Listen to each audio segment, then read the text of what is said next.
Hey everyone, welcome back to my channel.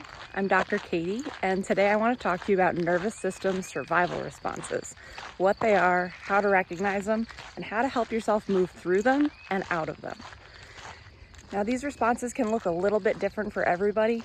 I'm going to share what my experience of these are, but if you experience them in a different way, share down in the comments so that other people can have an opportunity to see how this shows up in a variety of different ways. Let's learn about these things together. So survival responses are most commonly talked about as fight, flight, freeze, and fawn. Those are the four primary strategies that our nervous system uses to keep us safe in stressful or potentially dangerous situations. I want to share an experience that I had today moving through survival responses, just to give you an idea of how this can impact your daily life. So I'm coming up on a pretty big life transition. I'm getting ready to move, transitioning things professionally, and it all of a sudden started moving really quickly today. A lot of things happened, and I found myself stuck. I found the point where my thoughts felt fuzzy. I couldn't quite tell what I needed or what it was I was feeling. I caught myself zoning out into space or starting to twirl with my hair or do other self-soothing types of movements and activities. And for me, that's how freeze shows up in my body. And the problem with freeze is that once I'm in that freeze state, I often can't actually mobilize myself into action, because at that point, my body is convinced the best thing that I can do to keep myself safe is lay down and do nothing. And it's incredibly frustrating, especially when you have a massive to-do list, which is often the trigger for my freeze response. Now, in the past, I used to try to think my way out of these states. The problem is when our body goes into a survival response, it bypasses our thinking brain, which means our survival brain, or our lizard brain, takes hold of the steering wheel, and our thinking brain no longer has complete control.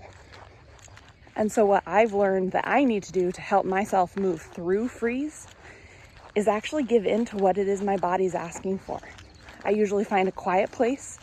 I go and I lay down, and I tune into the sensation in my body. It's not always the easiest thing to do. I often start with focusing on my breath and just feeling the breath moving in and out and feeling the gentle movement. As I sit with that and I just notice how it feels to be still, oftentimes that helps my body to start to come back to a regulated state and automatically start to come back online. Now, sometimes for me, that's the end of it. I come out of freeze and I'm able to go back about my day a little bit more mindful of making sure what's on my plate feels manageable. Now today, that's not exactly what happened. I felt myself move out of freeze and directly into fight and flight. Now, how this shows up for me is anxiety. I started having racing thoughts. I felt my heart rate speed up and some increased tension come into my muscles. I noticed myself starting to worry and stress about things that weren't even something I needed to worry about today. And although that feels different than freeze and can feel more mobilized and more productive, it keeps me stuck just the same. I still can't move forward on what I actually need to work on because my mind is worrying about everything else. And if I try to take the same approach as I do with freeze and lay down, it does not work. That makes me more anxious because my body needs to move. My body has this survival energy. And so I walk, I move. Some other ways that I've learned to help my body move through fight or flight is by working out, punching a pillow, pushing really hard into a wall. You have to give that energy somewhere to go. Once that mobilization energy, that fight or flight energy is activated, you have to give it somewhere to go or else it will just settle and stagnate.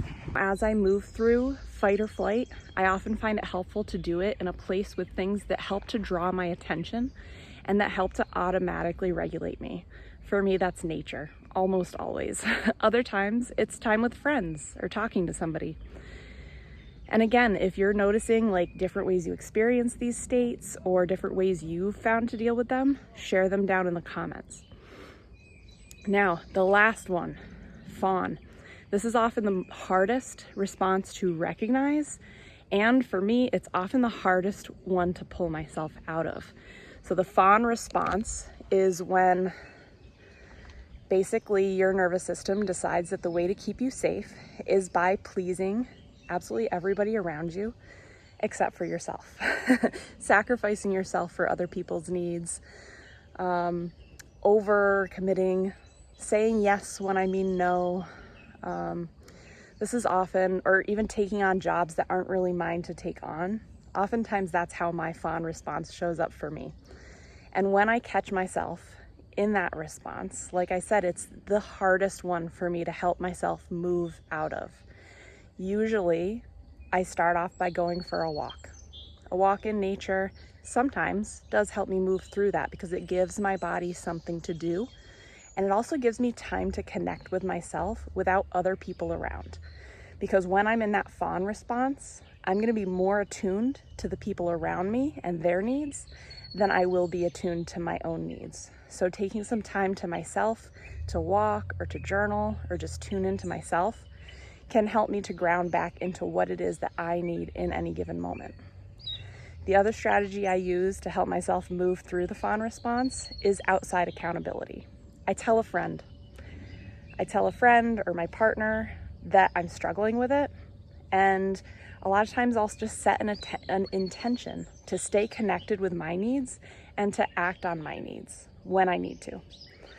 And when I verbalize that to another person, whether it's via text or over the phone or even in person, it makes it real. It makes it something that I can then hold myself accountable to. And sometimes my friend will send me a check-in. Hey, how are you doing today? On the next day or even later in the day, just to check in and see how I'm doing. And so pulling in your tribe, pulling in your support network is huge with that. So yeah, that was my day, moving through moving through freeze into fight or flight. And I think I'm moving out of fight or flight now, feeling much more grounded, regulated. And the goal is never for our nervous system to just be calm and regulated all of the time. It's going to ebb and flow. We're going to have these survival responses because they're there for a reason. They serve a purpose. And so embracing them instead of fighting against them and honoring what it is that your body needs is usually the fastest way to help yourself move through them and to start to feel better and on the other side and to feel like you're back in the driver's seat instead of your nervous system taking control. So let me know down in the comments what you think about this, what your experiences are with survival responses. And if you're not already a subscriber, make sure you hit subscribe and like the video. It really helps my work and helps me to gain traction to get this information out to more and more people, because this is what we should all be taught by as children, but we're not. So thank you for joining me for this walk in the woods, and I look forward to talking to you again. Bye for now.